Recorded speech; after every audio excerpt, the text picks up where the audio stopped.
Welcome to Sounds, the podcast where we dive deep into the most pressing issues of our time with thought leaders, innovators, and cultural influencers. I'm Tom Needham, and today we have a fascinating discussion lined up with rising inflation, mounting job losses, and soaring national debt. America's economic challenges are at a breaking point. But what if there was a way to restore the nation's economic strength by bringing manufacturing back home? Our guest today is John Gardner, a manufacturer and the author of Manufacturer Local, a book that presents a bold vision for rebuilding America's economy through tariffs, economic nationalism, and a new taxation model, the External Revenue Service. Gardner argues that America thrived for over 140 years without income or sales taxes, relying instead on tariffs to protect its industries. He believes free trade as we know it has been manipulated to benefit foreign interests at the expense of American workers. It should be an interesting conversation. John, thank you so much for joining us on the program. Thanks for having me on, Tom. Oh, man. Like I said to you before we started to roll, I couldn't have you on at a better time with all the talk in the news about tariffs. What do you make of the latest headlines in terms of what's been going on with Mexico and Canada? Well, I'm a big fan of tariffs, as you know from my book. And the simple fact is that America funded itself, our government funded itself for the first 140 years of our existence with tariffs and excise tax alone. There was no income tax, sales tax, estate tax. None of these things existed. And, between 1824 and 1934, 110 years, quite a long time, the average tariff was 40 to 50% in America. So, 25% for Canada, Mexico, 10% for China. Not a big deal in the grand scheme of things as far as the history of our nation. America has been kind of brainwashed to forget how these things benefit a nation and protect our industrial base. Tariffs are a tool to be wielded, and they were basically kind of brainwashed from Milton Friedman's book, Capitalism and Freedom, and how unilateral free trade, he was an advocate for that, meaning no matter what another nation tariffs us, we don't tariff them at all, because he said that was good for us. And I disagree, and I think that we're starting to see the destruction. Here's a fact.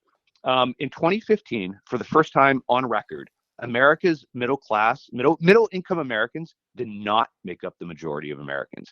Now, being the middle class is the American dream. Ascending to the middle class is the American dream.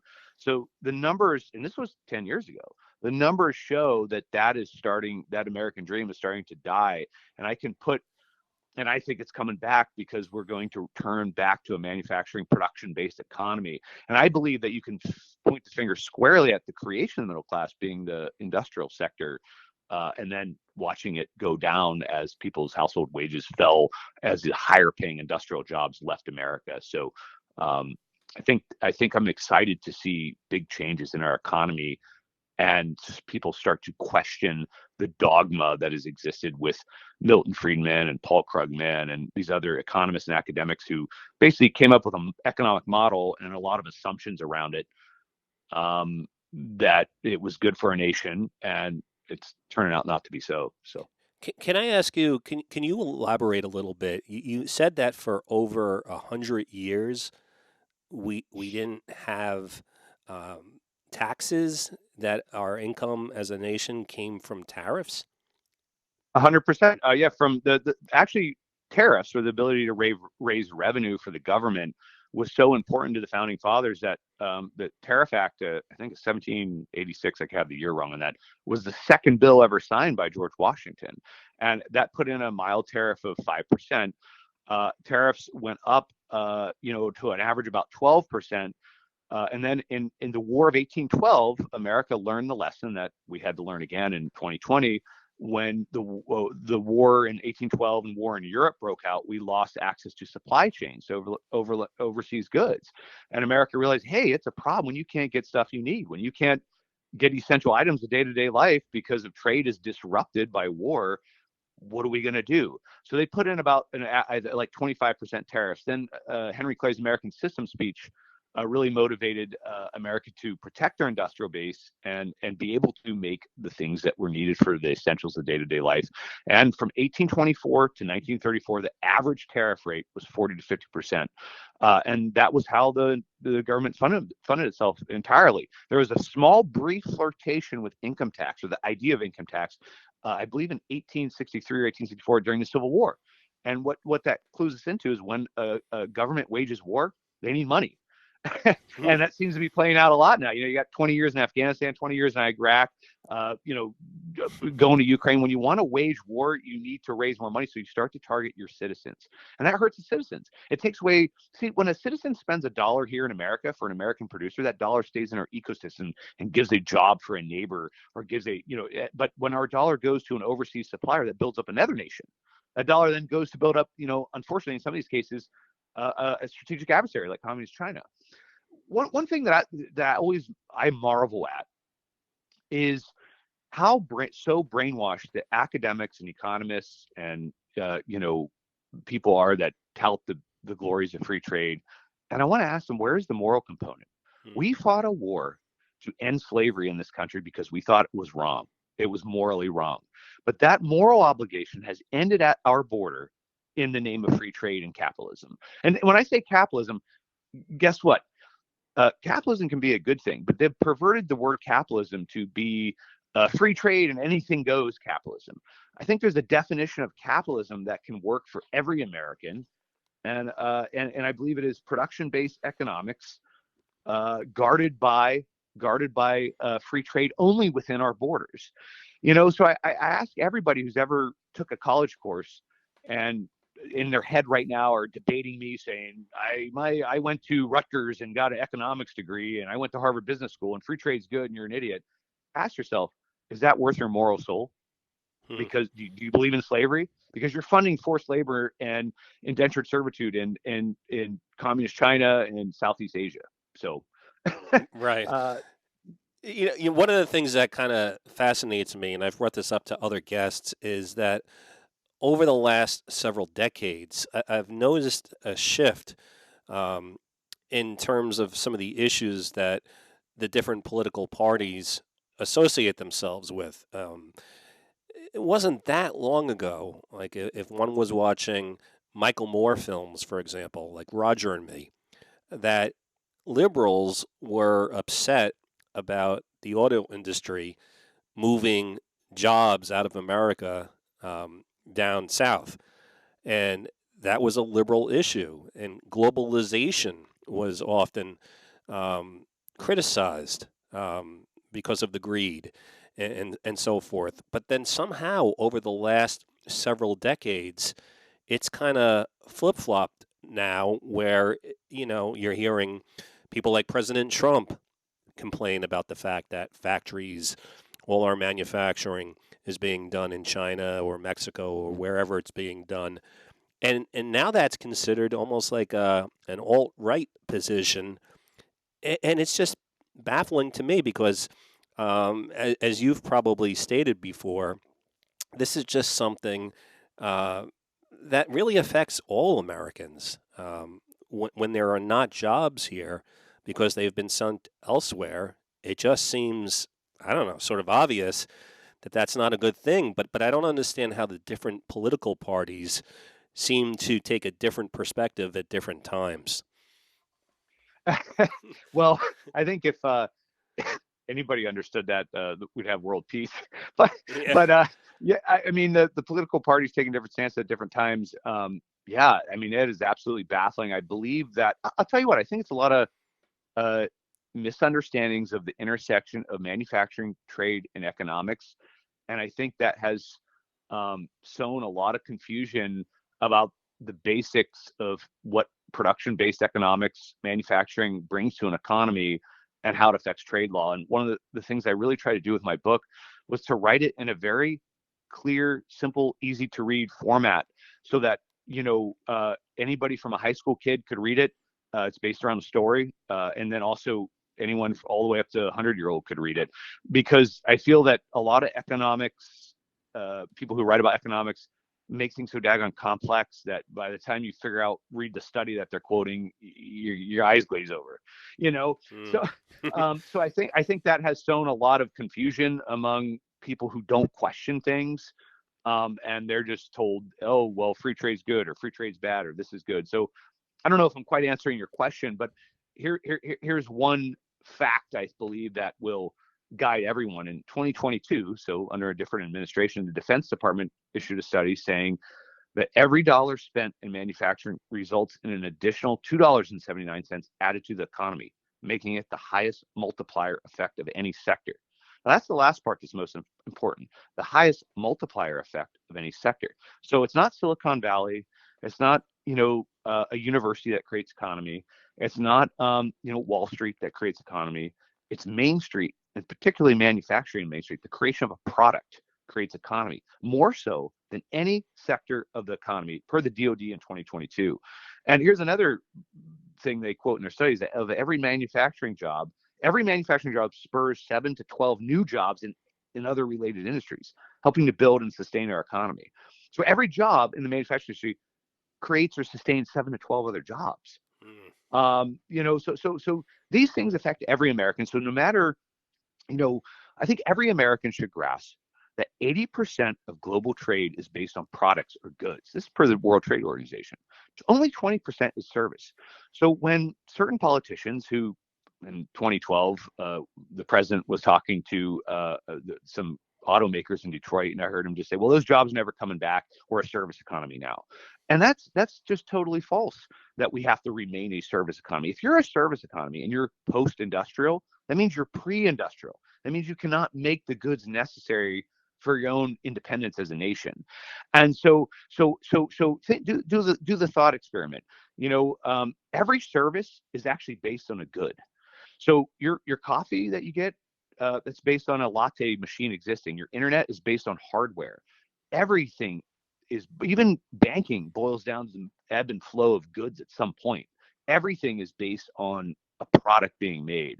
And that is the foundation of economy. And I think that's been diminished because I think elites have not appreciated that. And given the blue collar middle class person who makes that possible, kind of the appreciation that I believe that it takes. They think it's all the whiz kids in Silicon Valley that create economy. That's really not true. Let me ask you, the normal response, we saw this recently with the announcement of the tariffs, that people will say is, but all of our goods are going to become more expensive. That all the things, and you heard a lot of people crying that this past weekend. And I think to the average person, it seems logical, because if you are getting so many things made in other countries and all of a sudden there's going to be a tariff, the prices will go up and inflation will go up. What do you say to those people? Well, first of all, to avoid a tariffed item, buy Made America. It's the simple, clean, quick answer. But it's a lot deeper than that, and it's truly kind of ignorance of a thought process and the ability to look long term. So first of all, tariff. Say you sell an item for $100 in the store. You go to Walmart, you buy it for $100. Well, say there's a 10% tariff on it. You don't then pay $110 for that item. The 10% is on the value of the good, much lower than the actual sale price. And the importer, the person who would like to sell an item not made in America, is the person who pays it, not the end user. The importer can choose not to raise their prices and eat the cost. And trust me, middlemen make a lot of money. I'm in my industry, cutting tools in the manufacturing industry. I have middlemen try to mark up my product 300%. So middlemen add a lot of fat that they can eat on the tariff. But beyond that, here's the thing. We have to drive domestic production back here. The reason why made in American goods are so much more expensive than foreign goods are because we have to follow strong environmental laws and strong labor laws that they don't have to in other places. And the cost of, the environment. That's a big concern here. Goods ship 7,000 miles from communist China to come here, and people are complaining about it being a little bit more expensive to buy. Like, I thought the environment was a big deal to some people, right? And also the The way they strip the environment to provide the raw minerals to create those are much worse than if you bought a made in American company. If we had the labor practices that happen in communist China or India, for that matter, uh, I would be locked up in jail in my business if you did that in Iowa, right? So support made in America, because here's why. If you look big picture, every great power, anybody that wants America to be a great power because they believe it's a beacon for freedom and democracy and good things in the world, um, you got to look in terms of centuries, not 5-year studies, right? And so the thing that hurt American manufacturers the most when things were offshored is the loss of economy of scale and increasing returns to provide affordable products to Americans as manufacturing skilled labor moved offshore. And now think about this.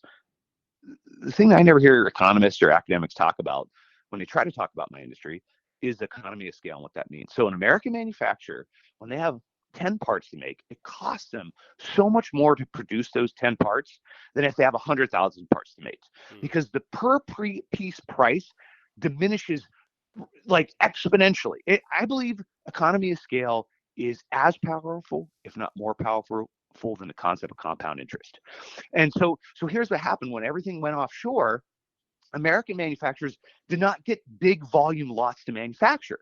So they did not invest in automation, which creates a cascade effect where our manufacturing industry is not evolving and growing because, hey, you don't have jobs, ongoing jobs. All the time I have people call me, I got 40 parts to make.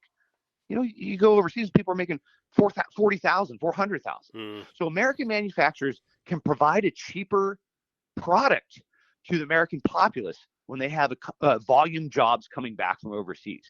And eventually, the prices will fall. So yeah, for the first 6 months to a year, 2 years, say we put in 100% tariffs and everybody wigs out and says, oh, things are more expensive. Well, maybe in year 3 or 4, it won't be. Maybe things will come way down, and then maybe the economy as a whole will grow because manufacturing jobs pay on average about $80,000 a year, much more than if you work at Walmart, right? So now there's more money in the economy, and then say we abolish income tax and pay our bills with these tariffs. So now there's more money in the American worker's pocket. And for all the naysayers in the External Revenue Service, which I suggested to Steve Bannon on War Room, and he brought to President Trump, and I'm grateful for them seeing the value in my idea. But for all the naysayers, and let's think about this for a second, with a 15% global tariff, 15%, very small, we could replace the $461 billion that 90% of the lowest income taxpayers pay to the IRS. Imagine killing income tax for 90% of Americans. So you hear all these elites or politicians talking about, oh, you know, we need to tax big business. Why not, instead of just thinking about taking money from Americans, whether they're rich or poor, think about giving back to them.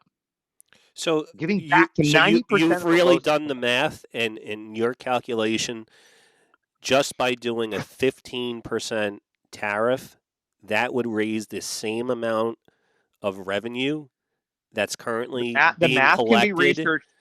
Yes. by I didn't mean 90% of the U.S. population in terms of what they're paying in taxes. It's that black and white. The income tax, that 90%, yes, it's that black and white, and it can be found on the Coalition for Prosperous America's website. Google Coalition for Prosperous America, and they have all the research. They have economists named Jeff Ferry, Michael Stumos, their CEO.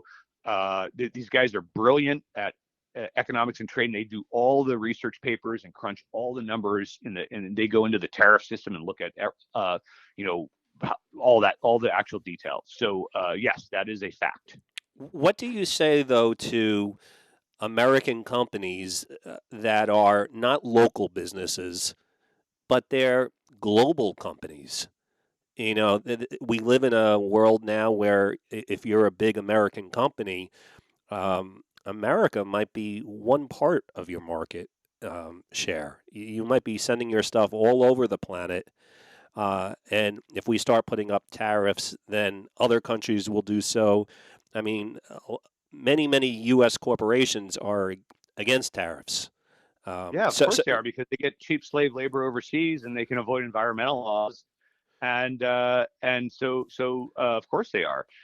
What I say is one of the tenets of capitalism is if you have something of value, you charge for it. You don't give it away for free, right? So access to America has the largest consumer market in the world. 2/3 of our GDP is consumer spending. So we are a premium market. You like to fly first class? You want to get in the first class seat?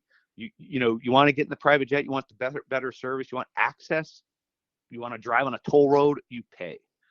And so access to the American consumer, which will have even more money to spend if we remove income tax, embrace external revenue service, put more money in Americans' pockets to spend here. If you want access to this fantastic market that exists, you pay a tariff, you pay a fee if you want to manufacture overseas. So as far as big business not liking that, of course they don't, because they want to shirk the strong environmental laws and labor laws that, to be quite honest, a lot of Americans have been fighting to put in place for many, many decades. So, um, I think that's my response to that. Yeah. So you wrote this book and you have a lot of interesting ideas. Did you ever think that some of your ideas would get such attention so quickly? I mean, it's been a crazy couple of weeks, but it really Yeah, I had seems like some of your stuff is being addressed. I had it's funny you say that, because I've this all everything that came spilled out in the book, I've been building up in my head for a long time. I actually ended up editing out about another 120,000 words, which maybe can go into a second book. But I had wanted to keep this one simple and clear, so that anybody from a high schooler could pick it up and read it and be like, wow, I could get in this industry and really grow and make six figures, and and have a whole career. With So I wanted to inspire everyone across the board, and so I wanted to hone in on this. But um, it did get to this point where last February I was like, if I don't do this now, I believe that the issue would only become more important and hotter.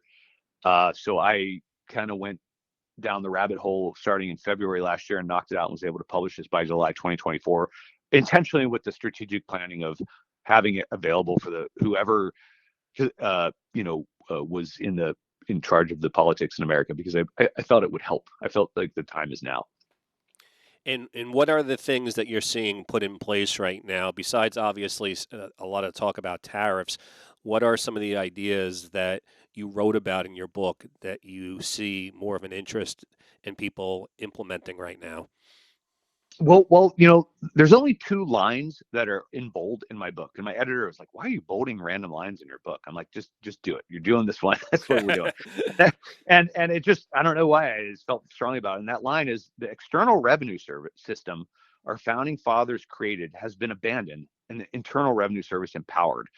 And I just felt my intuition said to bold that line. And I was very grateful that Steve Bannon saw the value in that, and the President Trump then saw like the marketing value. And let's stop the Internal Revenue Service, which focuses on targeting citizens for revenue, and focus on the outside, and which is how we were for longer than the other way around. You know what I mean? The External Revenue Service, although not named that, existed longer than Internal Revenue Service.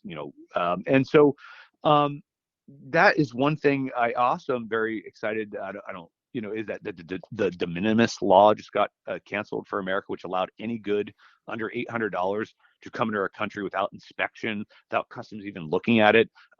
Say someone overseas can just claim that whatever's in this box is $800 or under, and customs would ignore it. And it has crippled industry. I think 3 or 4 textile mills in the southeast of America closed in the last quarter of 2023 alone, because we're just being flooded with all these cheap goods made usually with cotton from Xinjiang or over where the slave labor region is over there. So I mean, I was very happy to see the de minimis law stopped. I felt that's how a lot of fentanyl came in our country, shipped in packages that just said they were under $800. That was a big positive, I thought, recently. But I think tariffs have been an economic tool used since the Babylonian Code of Hammurabi.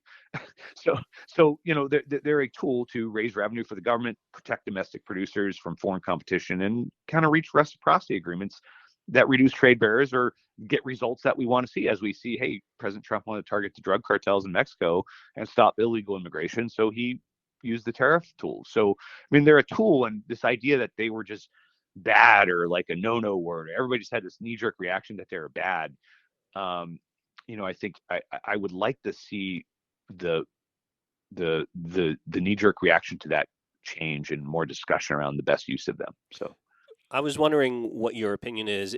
You mentioned how tariffs can be used as a tool just to sort of force another nation to make concessions, about different issues, um, like you saw with Mexico and Canada. But when they conceded on those issues, um, President Trump decided not to implement those tariffs. I would guess, though, from your book, that you just in general believe that we should have some version of these tariffs anyhow. And the fact that we don't have them now isn't a good thing. well, yeah, you're 100% right. I mean, I don't think any of the economic studies and the elites in their, when they write these articles or do these studies, account for in their line items of, why free trade is better. Account for the fact that in 2014, I believe it was a brigadier general reported in front of Congress that the IP theft of communist China from America is the greatest transfer of wealth in the history of civilization. What number do you put on that?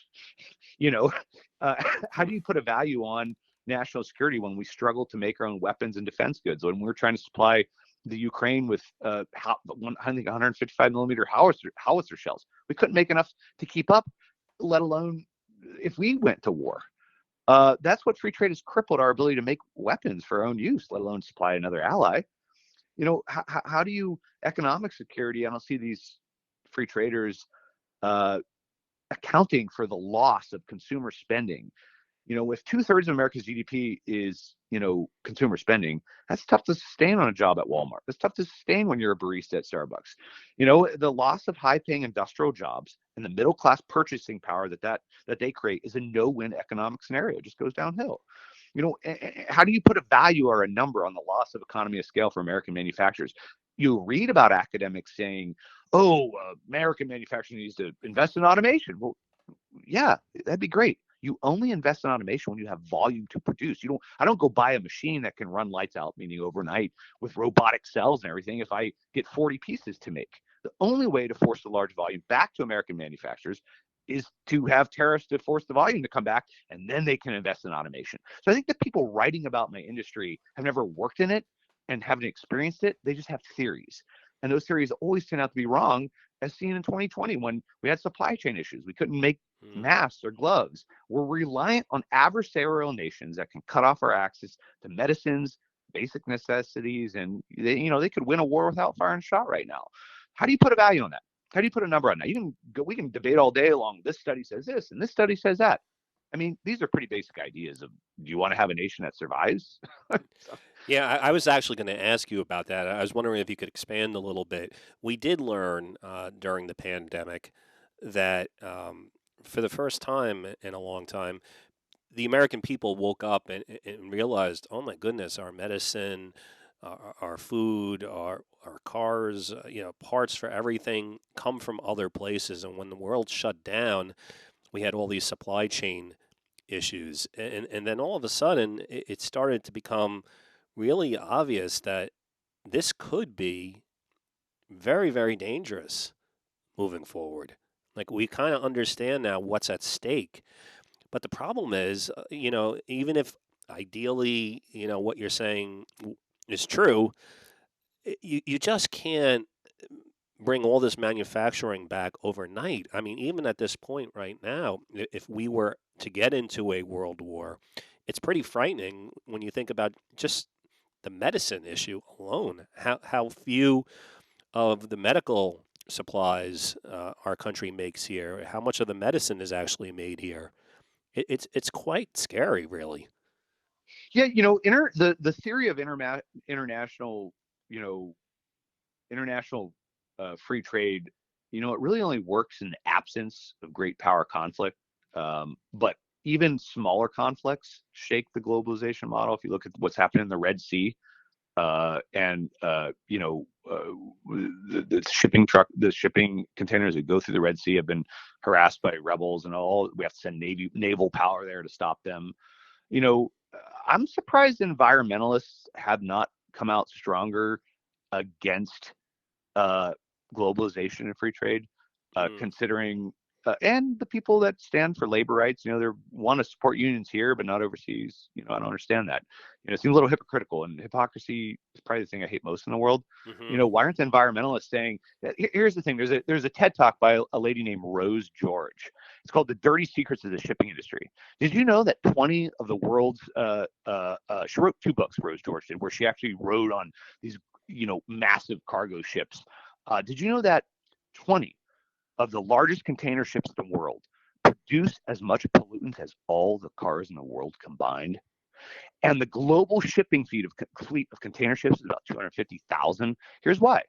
Cargo ships burn raw bunker fuel. They don't pull up into the ocean to their 91 unleaded gas and pump some clean burning fuel. But who the environmental people come after? Me and my SUV. They ignore what's happening out in the environment. And the reason why these shipping companies get away with it is because the people in power, the elites, are making a killing on globalization and access to slave labor, child labor, cheap labor, horrendously destructive mineral mining. And I don't hear anybody talking about it. They just talk about America's going to tariff. Boo-hoo. Well, I see that as a good thing for the environment. Hey, tariff for the environment. There's a new slogan for everybody. Yeah. Wow. You're bringing up a lot of interesting points. What's the name of the book again, and where can people find this? Manufacture local, how to make America the manufacturing superpower of the world. And the key is on how to. I provide a lot of solutions. Everything I read in the past was people complaining that manufacturing was going away and the Rust Belt was here. And, they raise a lot of problems, but I want to provide solutions based on my experience of 20 years in the industry. You can find it on Amazon, Barnes & Noble, Walmart, and my X account is John Gardner VOH and at John Gardner VOH. And I appreciate you having me on, Tom. It's been really fun. I really enjoy talking. Yeah, same here. And I'd really like to continue this discussion if you're open to it. We'd love to have you back Anytime, on the program. anytime. Okay. So, everyone, check out his book. John, I want to thank you so much again. And I'm going to be watching the news very carefully now with some of the insights that I gained from you in our discussion. And I again recommend everybody take a look at your book. John, thanks again, and hopefully talk to you soon. Thanks so much, Tom. Take it easy. Bye bye.